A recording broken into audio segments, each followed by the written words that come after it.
নমস্কার বন্ধুরা, নতুন ব্লগে আপনাদের সবাইকে স্বাগত জানাই। কেমন আছেন সবাই? যে যেখানে আছেন নিশ্চয় ভালোই আছেন। আমি শিলিগুড়ি শহরে এই গাছের খোঁচা খেতে খেতে যেমন থাকা যায় তেমনই আছি। দেখেছেন তো ডগাগুলো একেবারে কিরম ছুঁচড়ো, রীতিমতো ছুঁচের মতো। আর এদিকে পদ্ম গাছের বেশ কিছু পাতা ফাতা সেগুলো কেটে দিতে হবে। এমনিতে তো রোদ পায় না, যতই খাবার দেওয়া হোক পদ্ম গাছের রোদ যদি ঠিকঠাক না দেওয়া হয় তাহলে কেমন করে সেটা স্বাস্থ্য হবে বলুন দেখি। যাই হোক, ঠিক আছে, কিন্তু যেটুকু আছে সেটুকু তো একটু শুশ্রূষা করতে হবে। কিন্তু এই ছুঁচগুলো আমাকে কিছুতেই এটা করতে দিচ্ছে না। এরা যেন ওই যে শুকনো পাতাগুলো তাদের দোসর, মানে ওরা বোধহয় বলে দিয়েছে একে যে যখনই ঝিনুক আসবে আমাদেরকে কেটে দিতে, আমরা শুকিয়ে গেলেও তো আমরা এর মধ্যেই ঝুলে থাকতে চাই, তুমি এদের প্রতিহত করো। এই গাছটি আমার মা দিয়েছিল জানেন, বোলপুর থেকে ছোট্ট করে নিয়ে এসেছিল, সেটা হচ্ছে 2019 সালে। তারপর মা এটা এখানেই রেখে গেছে। সেই গাছটাকে না পারছি একটুখানি ফেলে দিতে, না পারছি কিছু করতে। যাই হোক, অন্য জায়গায় রাখতে হবে। আসলে বহরে এত বেড়ে গেছে, এত ভারী হয়ে গেছে, আর এত কাঁটা, সুতরাং এটাকে সরিয়ে দেওয়া যাচ্ছে না। এখন ওটাকে একটু ডগাগুলো কেটে কেটে দিলাম যাতে করে সে একটু কম আমাকে ছুঁচ দিয়ে খোঁচা মারতে পারে। নিয়ে যতটুকু সম্ভব করে নিলাম আর কি। আর প্রচুর ফুল হয়েছিল, ডাঁটিগুলোও সমস্ত দাঁড়িয়ে দাঁড়িয়ে ছিল। এখন আমার পদ্ম গাছের অবস্থা হচ্ছে পাতার থেকে কড়ির সংখ্যাই বোধহয় একটু বেশি হয়ে গেছে। ঠিক আছে, আনন্দ পাচ্ছি দেখে। গাছগুলোর স্বাস্থ্য যেমনই হোক, ফুল দেওয়ায় এদের কোনো রকম বিরাম নেই। ভালো লাগে।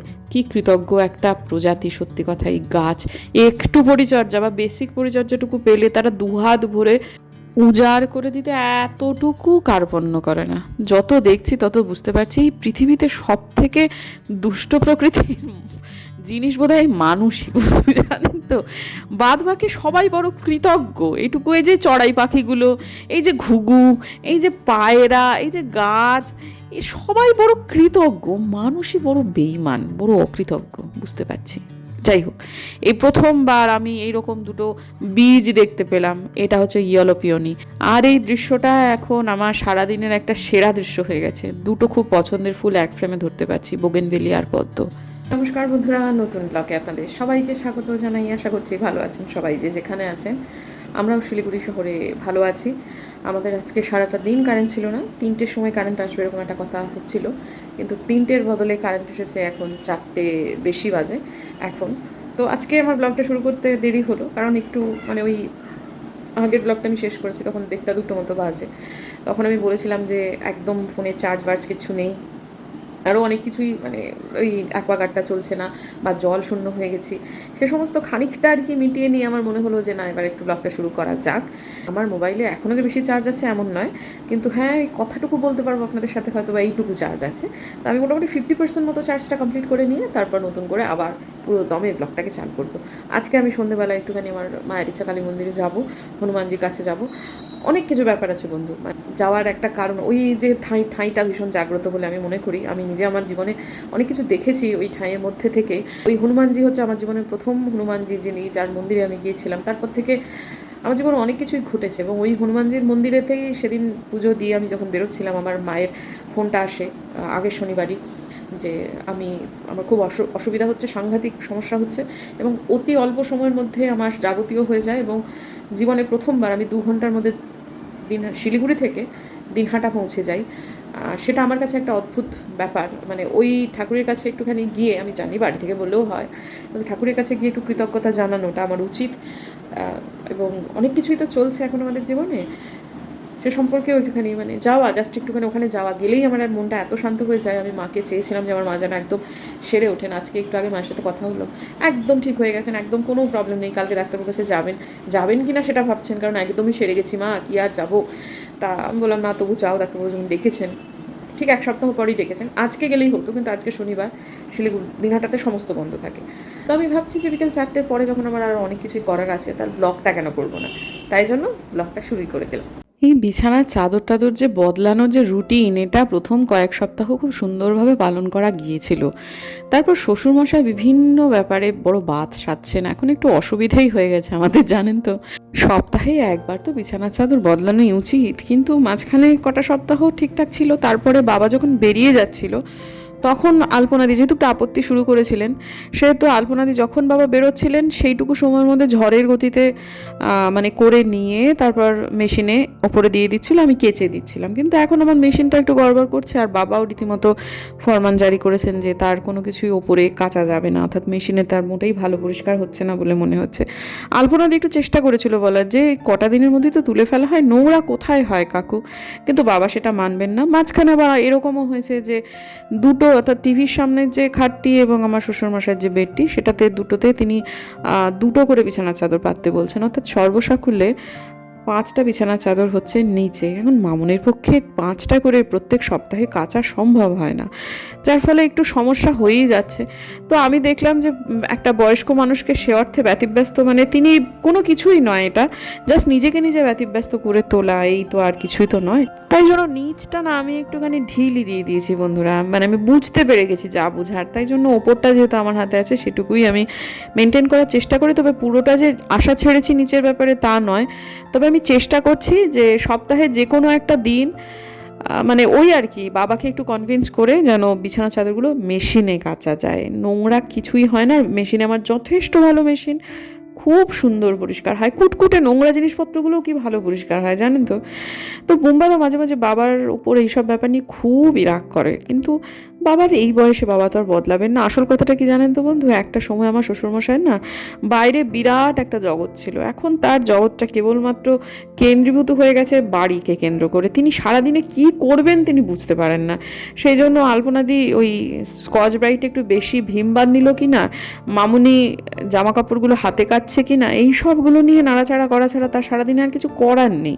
আমাদের একটু অসুবিধা হচ্ছে ঠিক কথা, কিন্তু তার দিকটাও ভাবার আছে। তিনি ভাবলেন সারাদিন বাড়িতে থেকে করবেন কি, এখন তার দেহ চলে না, মাথা তো শুধু আনা চলে, যার ফলে এখন কোনো রকমে অ্যাডজাস্ট করে আর কি ম্যানেজ করে করে জিনিসগুলো আমরা চালাচ্ছি। জানি না কতদিন চলবে, তবে চেষ্টা কিন্তু এখনো পর্যন্ত 16 আনাই করে যাচ্ছি। একটু তাড়াহুড়োতেই আছি, কারণ মন্দিরটায় যাব, সেটা একটা নির্দিষ্ট সময়ের মধ্যে বন্ধ হয়ে যাবে। ইতিমধ্যে আলপনাদি ডাক দিল একটা বিশেষ কারণে। হলো এ কোথা থেকে পেলে? পড়েছিল? হায় ভগবান, জল দাও জল দাও, সাবধান। আলপনাদি উড়িয়ে দিও।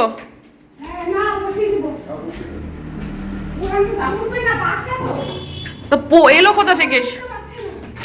তাও ভাগ্যিস, আমার খুব মনোকষ্ট হয় জানেন তো, আমার জালে না পায়রা আটকে যায়, এটা যা হোক জালে আটকায়নি, সামনে কোনো একটা ভাবে পড়ে গেছে, বাঁচবে তো। আলপনাদি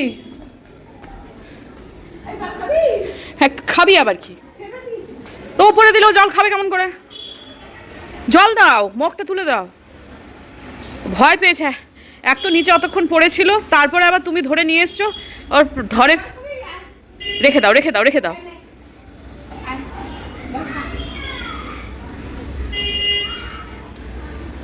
উপরে তুলে দিলে কেন? নালে নিচে থাকলে বিড়াল খেয়ে নেবে। তো বিড়াল কি উপরে উঠতে পারে না? আর তো ট্যাঙ্কের ঢাক না ওটা, ও যদি ওখানে পড়ে যায় ভেতরে চলে তাই ওটা দেখছে রে,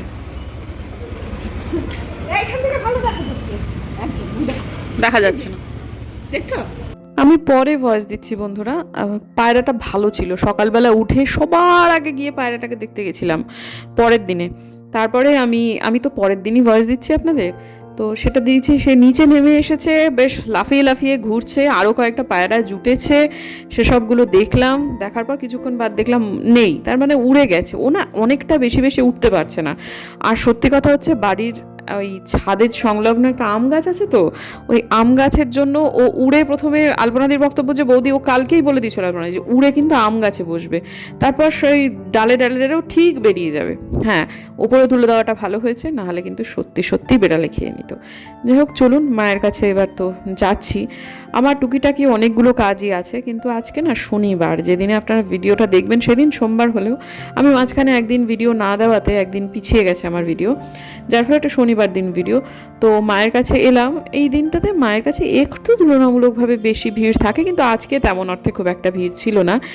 এই মায়ের ঠাঁইটা ভীষণ জাগ্রত বলে আমি মনে করি। আমি এই মায়ের কাছে এসে মানে অদ্ভুত অদ্ভুত ঘটনা ঘটেছে, সবটুকু বলার মতোও নয়, কিন্তু যেটুকু বলা যায় সেটুকু শেয়ার করেছি। কিন্তু এই মায়ের ঠাঁইটা খুবই জাগ্রত। আর এই যে বাবা, এই হচ্ছে আমার জীবনের প্রথম হনুমানজির মন্দির, প্রতিষ্ঠিত হনুমানজির মন্দির, যেখানে আমি এসেছিলাম এবং তারপরে হনুমানজি আমার বাড়িতে চিরস্থায়ী হন। এই জায়গাটাকে আমি খুব মানি।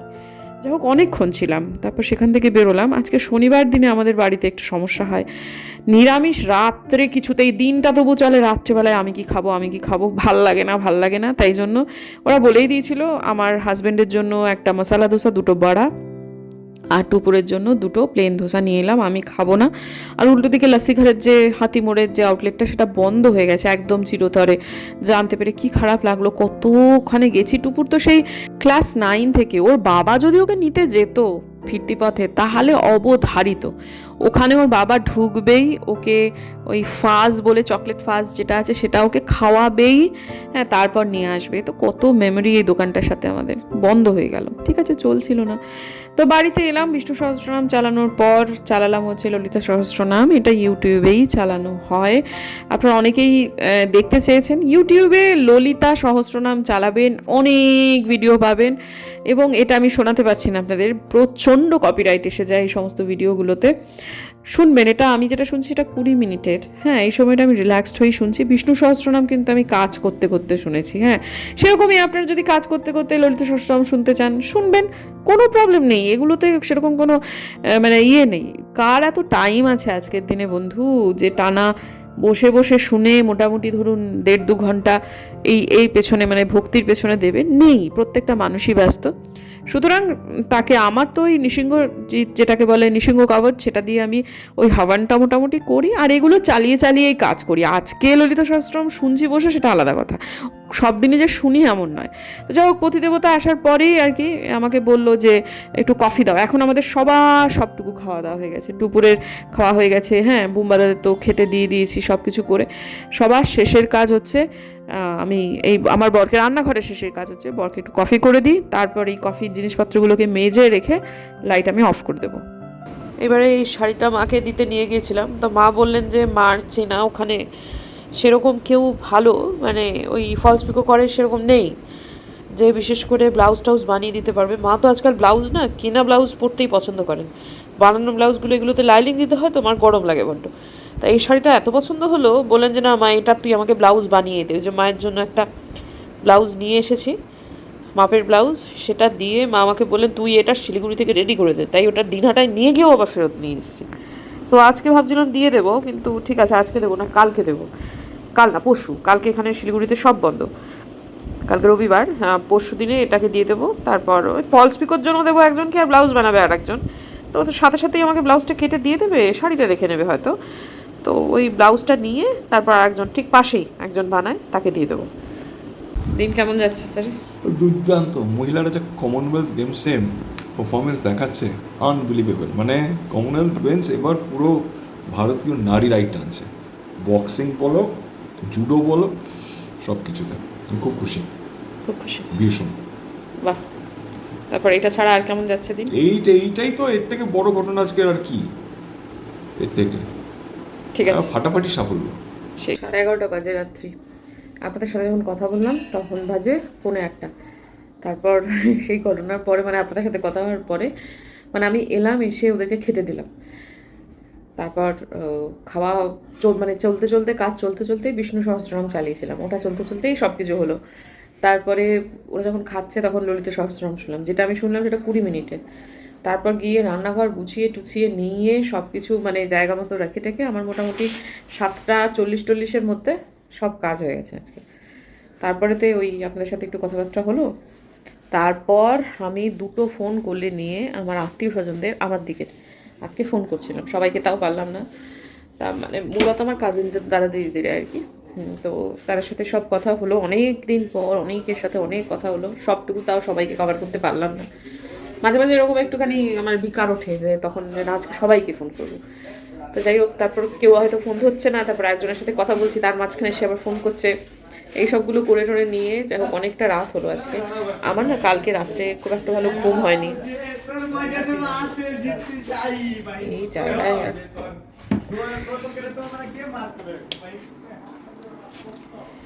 যে কালকে রাত্রে আমার ভালো ঘুম হয়নি, আজকে ওই জন্য আর বেশি রাত করব না, তাড়াতাড়ি শুয়ে পড়ি। আপনাদের সাথে কাল সকালে দেখা হচ্ছে। তো ভাত বন্ধুরা, এটা ওটা সেটা অনেক কিছু করবার পর মনে হলো কালকের ব্লগটা তো এন্ড করা হয়নি, নতুন ব্লগ শুরু করে দিতে যাচ্ছিলাম। কালকে আসলে খুব ঘুম পেয়ে গেছিলো, সে কারণেতেই একটুখানি মানে আর 2-3 মিনিট চালিয়ে নিলেই আমার মোটামুটি কালকে দিনের ব্লগটা হয়ে যেত। কিন্তু যাই হোক, ঠিক আছে, আর হলো না। আমি যে সেই যে মানি প্ল্যান্টের ওই যে বড় ঝালরটাকে কেটে রেখেছিলাম, তারপর না সেটা খুঁজে পাচ্ছি না, সেইগুলো আবার সেই একই রকম বড় হয়ে গেছে। এগুলো তো কেটে ফেলতে হবে। না না, এই যে দেখুন, এটাকে কেটে রেখেছিলাম, মামুনি এদিকে উঠিয়ে রেখেছে, দেখুন এটা প্রায় মৃতপ্রায় হয়ে গেছে, এটাকে জলে চুবিয়ে রাখলেই বেঁচে যেত।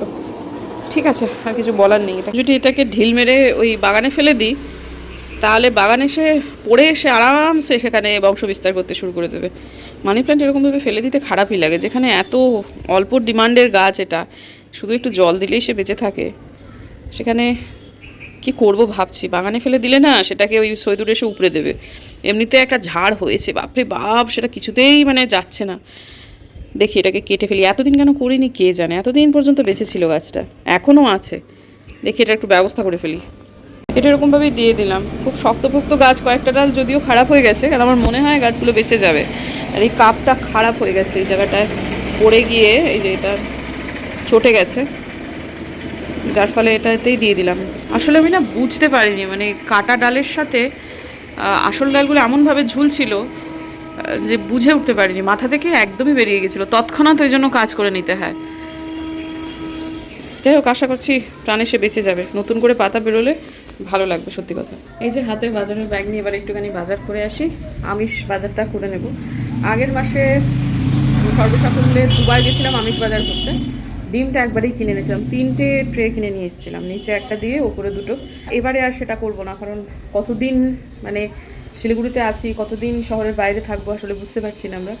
তা যার ফলে একটা ট্রে ডিম আনবো আর একটুখানি মাংস আনবো। মাংসটা অবশ্য 2বার করে কিনতে গেছিলাম।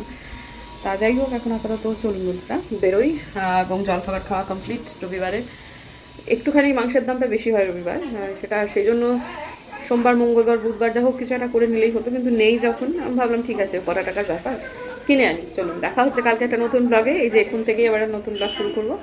দেখা হচ্ছে একটা নতুন ব্লগে কালকে। যদি আমার ভিডিও ভালো লাগে সাবস্ক্রাইব করবেন, পাশে নোটিফিকেশন বেলটাকে অন করবেন, যাতে ভিডিও দিলেই নোটিফিকেশান চলে যায় আপনাদের কাছে। দেখা হচ্ছে আগামীকাল, ততক্ষণ